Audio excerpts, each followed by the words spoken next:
கணவன் மனைவி சண்டைகள் பாகம் 2 முன்கதை சுருக்கம்.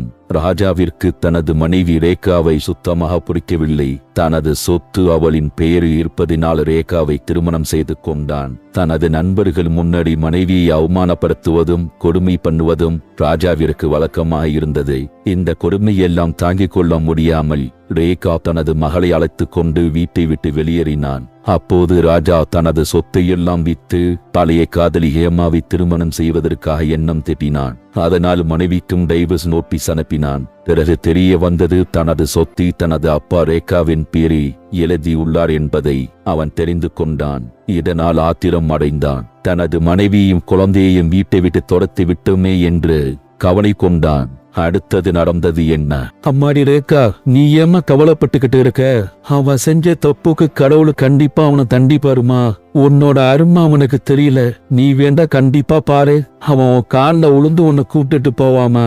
ரேகாவின் கணவன் ராஜாவிற்கோ வீட்டில் நிம்மதி இல்லை, நிம்மதியான தூக்கம் இல்லை.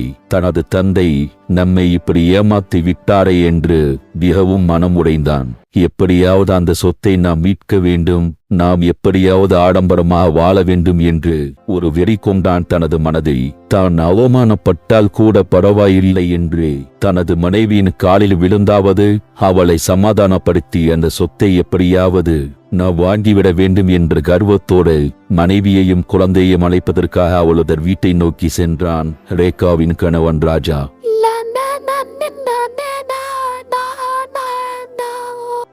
செல்ல குட்டி கீர்த்தியா, எப்படிமா இருக்கிற? அப்பாவை பார்க்காம ரொம்ப ஏகுனி அடி தங்கம். இப்படி ரொம்ப கரைஞ்சி போயிட்டியம்மா. தோ அப்பா உன்கிட்ட வந்துட்டேன். அப்பா, நீ ஏன் வந்த? உன்னை எனக்கு பிடிக்காது போ. நீ தான் என்னை அம்மாவையும் வீட்டை விட்டு துரத்தி விட்டுட்டியே சண்டை போட்டு. அம்மா எவ்வளவு தெரியுமா அழுத அந்த வீட்டுல. உன்னை எனக்கு பிடிக்காது. அப்படிலாம் சொல்லக்கூடாதுடி தங்கம். நான் உன்கிட்டயே அம்மா கிட்டயே விளையாட்டு காட்டுனேன்.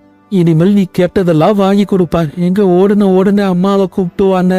அம்மா, அம்மா, தாத்தா, தாத்தா, எங்க இருக்கீங்க? அப்பா வந்திருக்கிறாங்க. சனிய எப்படி பேசுது பாரு. இது கிட்ட இருந்து நான் எப்படி சொட்டு வாங்க போனேன்னு தெரியலையே. மாமா மன்னிச்சிடுங்க மாமா, நான் பெரிய தப்பு பண்ணிட்டேன் மாமா. தம்பி எந்திரிங்க, என்ன பண்றீங்க? எந்திரிங்க, ஏன் காலில் விழுவுறீங்க? எந்திரிங்க.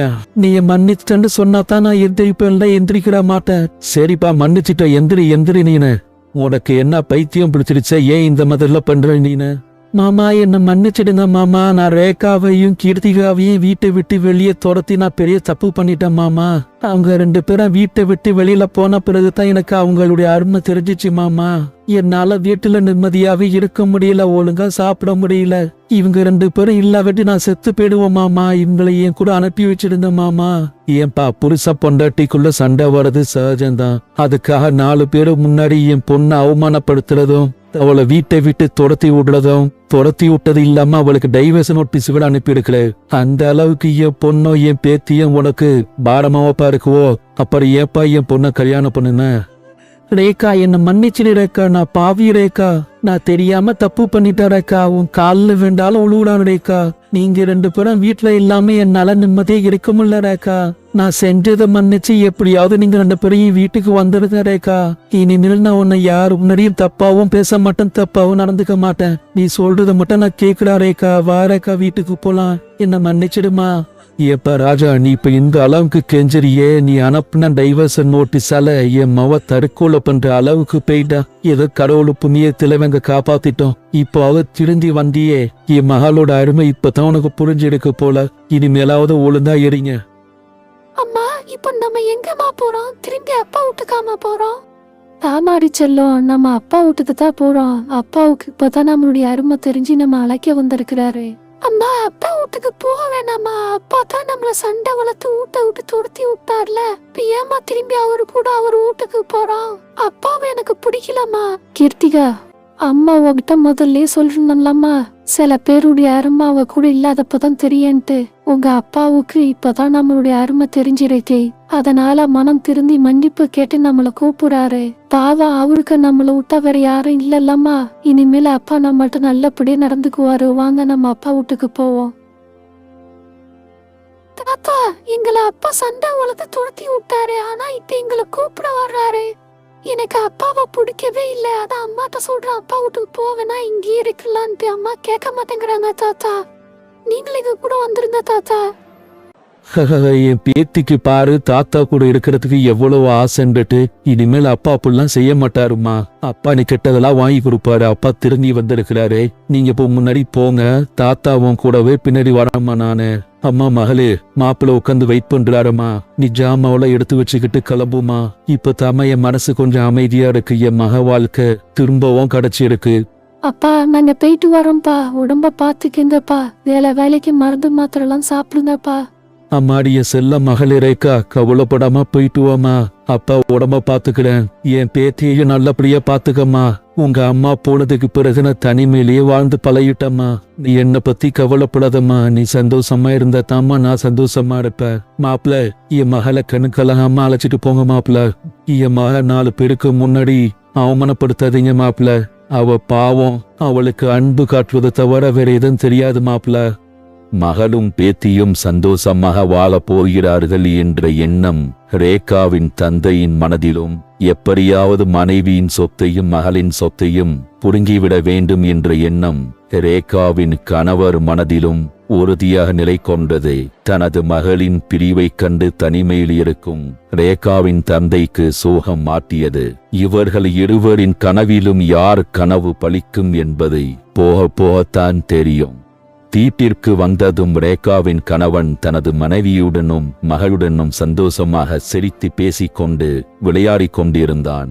அதற்கு காரணம் உண்மையான பாசம் அல்ல, எப்படியாவது இவர்களை ஏமாற்றி சொத்தை திரும்பி வாங்க வேண்டும் என்ற கெட்ட எண்ணத்தில்தான் ரேகாவும் தனது கணவன் உண்மையான பாசம் வைத்துக் கொண்டிருக்கிறான் என்று ஏமாந்து வந்து கொண்டிருந்தாள். அப்போது ராஜாவின் குடும்ப வக்கீலும் ரேகாவின் தந்தையும் எதிர்பாராத விதமாக சந்தித்துக் கொண்டனர். அப்போது சில உண்மைகள் ரேகாவின் தந்தைக்கு புரிய வந்தது. வக்கீல் சார், எப்படி இருக்கீங்க? நல்லா இருக்கீங்களா? என் தந்தைச்சி குடும்பம் இருக்கும்போது அடிக்கடி உங்களை பார்ப்பேன். அதுக்கப்புறம் உங்களை பார்க்கவே முடியல. ஆனா மூர்த்தி, என்ன எங்க இப்பெல்லாம் பார்க்க முடியுது? உங்க தங்கச்சியும் தங்கச்சி மாப்பிள்ளையும் ஒன்னாவே ஆக்சிடென்ட்ல இறந்து போயிடுச்சோ. நல்ல ஜனங்க. அதுக்கப்புறம் நான் வீட்டுக்கு வர்றது கம்மியாயிடுச்சு. ஆமா, உங்க மக ரேகாவும் ராஜாவும் நல்லா இருக்கும்ல? ஒத்துமையா தானே இருக்குவோ? உங்க மருமக ராஜா ஏதோ வீட்டுல உள்ள கிராமத்துல உள்ள சொத்தெல்லாம் வித்து பிசினஸ் தொடங்க போறேன் பாரு. விவசாயம் பார்க்கலாமே, என்னத்துக்கு பிசினஸ் தொடங்குறாரு? எங்க வக்கீல் சார், என் மருமவனை பத்தி சரியாவே புரிஞ்சிக்க முடியல.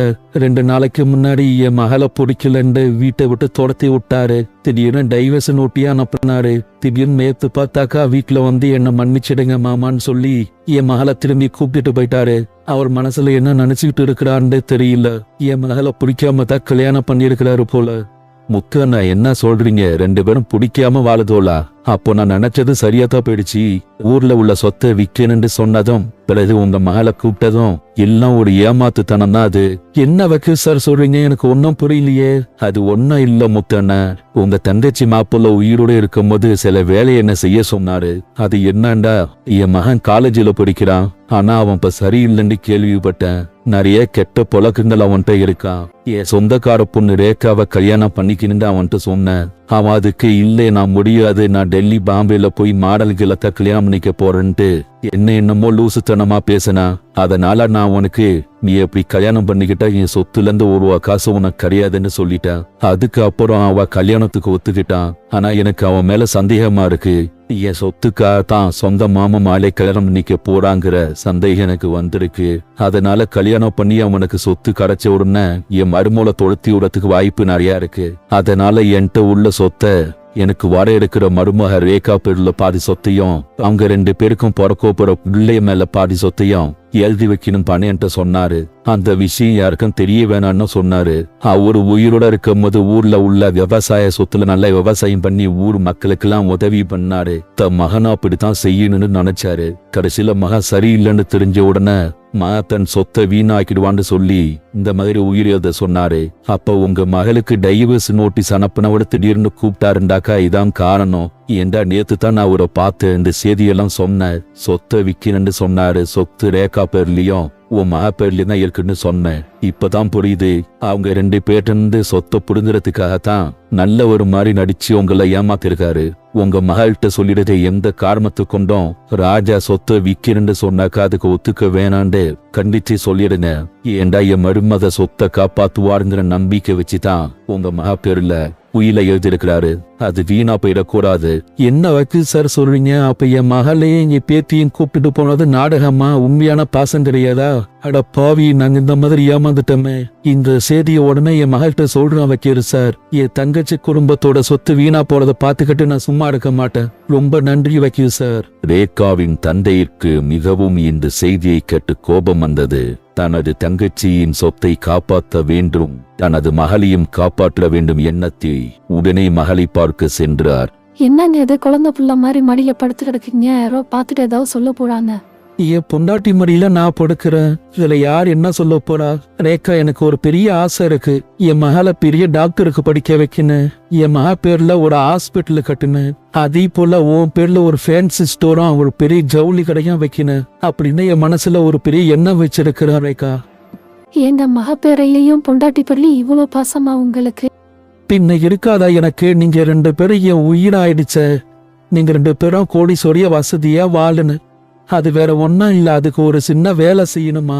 அப்பா கிராமத்துல நிறைய வயல் தோட்டெல்லாம் வாங்கி வச்சுக்கிட்டு இப்ப இறந்து போயிட்டாரு. இப்ப அதெல்லாம் சும்மா தான் கிடக்கு. அதை வச்சுட்டு நம்ம என்ன பண்ண போறோம்? அதை வித்தாதான் நம்ம புள்ளைய பெரிய டாக்டராகவும் உன் பேர்ல பெரிய ஃபேன்சி ஸ்டோரும் ஜவுளி கடன் தொடர்ந்து பிசினஸ் பெருசாக்கலாம். என் மகளை நீயே சந்தோஷமா கோடீஸ்வரியா வாழ்ந்து எனக்கு ரொம்ப ஆசை.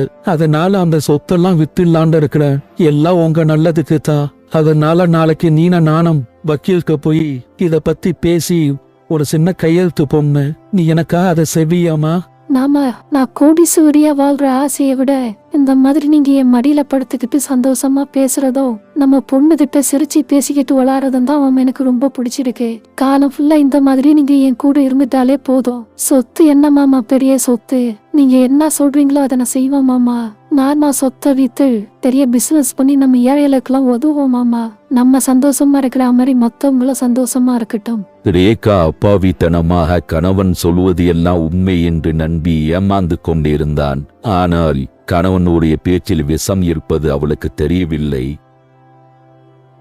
மடி பிரியா, நல்லா இருக்கியம்மா? மாப்பிள்ள வீட்லயம்மா இருக்கிறாரு? நான் நல்லா இருக்கிறேன்ப்பா. என்னப்பா திடீர்னு போன் அடிச்சிருக்கீங்க? அம்மா, நம்ம நினைக்கிற மாதிரி மாப்பிள்ள நல்லவர் இல்லம்மா. அவர் ஏதாவது சொத்தை விக்கின கையெழுத்து போடுன்னு சொல்லி நீ உன்னை கூப்பிட்டா நீ போயிடாதம்மா. என்னப்பா சொல்றீங்க? எனக்கு பயமா இருக்குப்பா. ஆமாப்பா, அவர் ஏதோ கையெழுத்து போடுன்னு வக்கீல்கிட்ட போன்னு சொன்னாருப்பா. அவரு நம்மளை ஏமாத்த பாக்குறாரு. மத்ததெல்லாம் நான் நேர்ல வந்து சொல்றேம்மா. நீயே புள்ளிய ஜாக்கிரதையாவே இருங்க. அப்பா என்னப்பா போன்ல என்னன்னு சொன்னீங்க? என்ன விஷயம்ப்பா? அம்மாடி ரேகா, ராஜா நல்லவன் இல்லம்மா, நல்லவன் மாதிரி நடிச்சு உன்னையும் பிள்ளையையும் கூப்பிட்டு வந்திருக்கலாமா. இப்பதாமா குடும்ப வக்கீல பார்த்த அவர் செய்தி சொல்லித்தான் எல்லாமே தெரியும். உன் மாமா இந்த வீட்டு சொத்தை உன் பேர்லயும் புள்ள பேர்லயும் எழுதிருக்கிறாருமா. உனக்கு டைவர்ஸ் நோட்டீஸ் அனுப்பின பிறகு அவனுக்கு அதை தெரிய வந்திருக்கு. அதனால உன்னை ஏமாத்தி சொத்தை வாங்குறதுக்காக உன்னையும் புள்ளையும் அழைச்சிட்டு வந்திருக்கிறாமா. அவன் இந்த சொத்துக்காக தாம உன்னையே கல்யாணம் பண்ணி இருக்கிறான். அப்பா, நாங்க இங்க வந்ததுல இருந்து அவர் ஏன் மேலேயும் புள்ள மேலேயும் ரொம்ப பாசத்தை பொழியும் போது எனக்கு சந்தேகமா இருந்துச்சுப்பா. இவ்வளவு நாள இல்லாத பாசம் பெண்ணா திடீர்னு வந்துச்சுன்ட்டு எனக்கு ரொம்ப பயமா இருக்குப்பா. என்ன ஏதாவது பண்ணிடுவா போறான்னு, என் புள்ளி ஏதாவது பண்ணிட போறாருப்பா. நானும் வீட்டுக்கே வந்துடுறேன்ப்பா. நீ ஏம்மா வீட்டை விட்டு வாடா, இது உன்னுடைய சொத்துமா. உன் மாமா உன் மேல நம்பிக்கை வச்சு இந்த சொத்தை உன் பேர்ல எழுதி வச்சிருக்கிறாருமா. இந்த சொத்தை நீ தாமா காப்பாத்துன, இல்லண்டா அவன் வித்து நாஸ்தி பண்ணிடுவோமா. நீ இங்கேயே எரிமா. இந்த சொத்து உன் பேர்லயும் புள்ள பேர்லயும் இருக்கிற வரையிலும் அவங்க 2 பேரையும் ஒன்னும் செய்ய மாட்டாமா. நான் இந்த சொத்தை கையெழுத்து போட மாட்டேன்னு மட்டும் நீ உறுதியா சொல்லிடுமா. மத்ததை நான் பாத்துக்கிறேம்மா. ராஜா தன் மனைவியை சொத்தை விற்பதற்காக தயாராக சொன்னான். சுதாரித்துக் கொண்ட ரேகாவோ அதை மறுத்துவிட்டாள். ரேகா, சீக்கிரம் கிளம்புமா. நேத்து நான் சொன்னேன்ல நம்ம வயலை வித்துடலான்ட்டு, அதுக்கு நான் வக்கீல்கிட்ட பேசிட்டேன். நீ ஒரு சின்ன கையெழுத்து போடுற மாதிரி இருக்கும். வா, நம்ம சீக்கிரம் போயிட்டு வந்துடுவோம். அப்பத்தானே ஒரு பிசினஸ் தொடங்கலாம். ஏங்க, இந்த சொத்தை விக்க வேணாங்க. நேத்து மாமாவோ அத்தையும் கனவுல வந்து இந்த சொத்தை விக்காதீங்கம்மா, விவசாயம் பண்ணி புழைச்சிக்கணும்மான்னு சொல்லி என்கிட்ட கெஞ்சி கேட்டாங்க. அதனால இந்த சொத்தை விக்க வேணாங்க, நம்ம விவசாயம் பண்ணியே சம்பாரிச்சுக்குவோங்க. என்ன சொல்ற பைத்தியமா உனக்கு? நேத்து தானே சொன்ன உங்க விருப்பம் போல செய்யுங்கன்ட்டு, இப்ப என்ன மாத்தி பேசுற? வா வா, கிளம்பு சீக்கிரம். இங்க பாருங்க, நான் கையெழுத்து போடலாம் வரமாட்டேன். நீங்க வேணா சொத்தை விக்க வேண்டாம், வித்துக்கங்க. நான்லாம் வரல. அடியே, நீ எவ்வளவு பெரிய நாடகக்காரன்னு எனக்கு தெரியும்டி. என் அப்பா அறிவு கிட்டத்தனமா உன் பேர்லயும் புள்ள பேர்லயும் சொத்தை எழுதிட்டான் அப்படின்னு விட்டுடுவானா? உன்னை திரும்பி அழைச்சிட்டு வந்தது உன் கூட வாழ்றதுக்கு இல்ல. மரியாதையோட சொத்துல கையெழுத்த போட்டுட்டு இங்கே வீட்டை விட்டு கிளம்பு. 5 10 தூக்கி எறியற. இங்க பாருங்க, நீங்க எங்களை பொய் சொல்லி கூப்பிட்டுட்டு வந்ததும் எங்க மேல பாசலைக்கிடாமல் நடிச்சது எங்களுக்கு நல்லா தெரியும். நம்ம வீட்டு வக்கீல் சார் எல்லாத்தையும் சொல்லிட்டாங்க. இனிமேல உங்க கனவுலாம் பழிக்காது. நான் கையெழுத்துலாம் போட மாட்டேன். உங்களால முடிஞ்சதை பாத்துக்கங்க. இங்க பாரு, இப்படியே நீ பேசுனா உன்னை கொலை பண்ணா கூட நான் தயங்க மாட்டேன். மரியாதையோட சொத்துல கையெழுத்த போடு. மனைவி கையெழுத்து போட மாட்டேன் என்று தெரிந்தவுடன் கோபத்துடன் வீட்டை விட்டு வெளியே சென்றான் ராஜா. ரேகாவும் புத்திசாலித்தனமாகவும் தைரியமாகவும் ராஜாவை சமாளித்தாய்.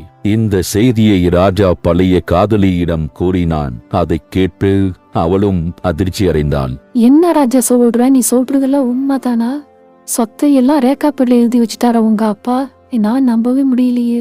ஆமா ஹேமா, நான் சொல்றதெல்லாம் உண்மைதான். என் அப்பா என் சொத்து எல்லாத்தையும் அந்த பட்டிக்காட்டு பேர்ல எழுதி வச்சுட்டான். இப்ப அவளும் அந்த சொத்துக்கு ஆசைப்பட்டு கையெழுத்து போட மாட்டேங்கிறா. அவள்கிட்ட எப்படியாவது அந்த சொத்தை வாங்கிடுவேன். அப்பதான் நிம்மதியா இருப்ப. நம்மள கல்யாணம் பண்ணிக்கிட்டு லைஃப்ல என்ஜாய் பண்ணலாம். ஆஹா, நம்மள இவன் கோடிக்கணக்கான சொத்தெல்லாம் வச்சுக்கிட்டு என்ஜாய் பண்ணலாம் நினைச்சுக்கிட்டு இருமா. இவன் என்னன்னா இந்த மாதிரி சொல்றானு. அப்ப என் கனவுலாம் பொய்யா படிச்சா இல்ல சும்மா விடக்கூடாது. இவனுக்கு ஒரு நல்ல யோசனைய சொல்லுவோம். ரேகா, நீ ஏதாவது ஒரு நல்ல யோசனை சொல்லு ரேகா. நீ காலேஜில் படிக்கும் போதெல்லாம் நல்ல யோசனை சொல்லுவ. இப்ப என்னடா செஞ்சுக்கிட்டு நிக்கிற? அந்த சொத்தை வாங்குறதுக்கு ஏதாவது ஐடியா கொடு ரேகா. என்ன வழிய சொல்ல? நானும் தான் இந்த சொத்தெல்லாம் வித்த பிறகு பெரிய பிசினஸ் ஆரம்பிச்சு நம்ம வாழ்க்கையை என்ஜாய் பண்ணலாம் நினைச்சுக்கிட்டு இருந்தேன். ஆனா இந்த மாதிரி பழிய தூக்கி போடுற. இதுக்கு 2 வழி தான் இருக்கு. ஒன்னு ரேகாவா திருந்தி சொத்தை உனக்கு எழுதி கொடுக்கணும். இல்லன்னா ரேகாவும் உன் மகளும் இறந்த பிறகுதான் அந்த சொத்து உனக்கு வரும். அதுக்குள்ள நீன கலவன் ஆயிடுவ, நானும் கலவி ஆயிடுவ. அதை வச்சுக்கிட்டு நம்ம என்ன பண்றது? ஏன் சொல்ல போனா நம்மளே செத்து போயிடுவோம். அவங்க 2 பேரும் என்ன நாளைக்கே சாவ போறாங்க. அப்படி ஏதாவது 2 பேரும் ஆக்சிடென்ட் ஆகி செத்தா தான் உண்டு. ரேகா, நல்ல ஐடியா சொன்னேன். நான் என் சந்தோஷத்துக்காக நான் என்ன வேண்டாலும் பண்ணுவேன். நாளைக்கு நான் ஊருக்கு போய் அது 2 பேரையும் வெளியில அழைச்சிக்க போய் ஏதாவது ஒரு ஆக்சிடென்ட்ல காலி பண்ணிடுறேன். அதுக்கப்புறம் சொத்து தானா வந்துடும்ல. Good idea. நான் நான் உன்னை பார்க்க வந்தேன். இப்பதான் மனசுக்கு நிம்மதியா இருக்கு. எனக்கு தெரிய ராஜா, நீ உன் சந்தோஷத்துக்காக என்ன வேண்டாலும் செய்வ. இன்னைக்கு உன் மனைவி மக்களே கொல்லுவ, நாளைக்கு நீ என்னையும் கொல்லுவ. சரி, சொத்து உன் பேர்ல வரட்டும். அதை வித்த பிறகு பெரிய பெரிய கம்பெனி எல்லாம் என் பேர்ல உன்னை வாங்க வச்சு பிறகு நான் என் சந்தோஷத்துக்காக உன்னை என்ன பண்றேன்னு பாரு. ஹேமா சொன்ன ஐடியாவை கேட்டுக்கொண்டு தன் மனைவியும் மகளையும் கொல்லுவதற்காக ராஜா ஊருக்கு புறப்பட்டான். ஆனால் ஹேமாவின் தந்திரம் ராஜாவிற்கு தெரியாது. அப்போது ரேகாவும் மகளும் தனது அப்பா வீட்டில் இருந்தனர். அவர்களை கொல்வதற்காக மிகவும் பெரும் கோபத்துடன் வந்தான் ராஜா. இவனது முட்டாள்தனம் பழித்ததா இல்ல ரேகாவின் தந்திரம் பழித்ததா என்பதை அடுத்த தொடரில் காண்போம்.